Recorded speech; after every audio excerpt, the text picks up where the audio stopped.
Hi, அனைவருக்கும் வணக்கம். ஹைகோர்ட்டில் இன்றைக்கி ஒரு பயங்கரமான தீர்ப்பு நடந்திருக்குங்க.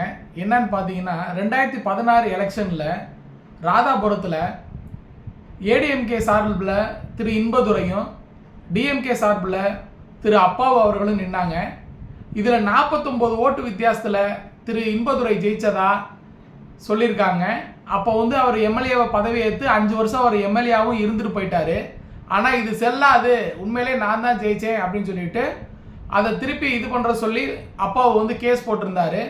அந்த கேஸை ஹைகோர்ட் எடுத்துக்கிட்டாங்க. திருப்பி எலெக்ஷன் கமிஷன் பரிந்துரையின்படி அது ரீகவுண்டிங் பண்ணாங்க. இப்போ 10 வருஷம் கழித்து என்ன தீர்ப்பு வந்திருக்குன்னு பார்த்தீங்கன்னா, கிட்டத்தட்ட 104 ஓட்டு வித்தியாசத்தில் திரு அப்பாவு தான் ஜெயிச்சாரு அப்படின்னு சொல்லியிருக்காங்க. இது எலெக்ஷன் கமிஷன் மேலே தப்பா, இதில் யார் மேலே தப்பு சொல்கிறதுனே தெரில, இல்லை 10 வருஷம் கழித்து தீர்ப்பு சொன்ன கோர்ட்டு மேலே தப்பா? இவ்வளோ லேட்டாக தீர்ப்பு சொன்னால் மனுஷன் என்னதாங்க பண்ணுறது? உங்களுடைய கருத்தை சொல்லும்படி அன்போடு கேட்டுக்கொள்கின்றேன். நன்றி, வணக்கம்.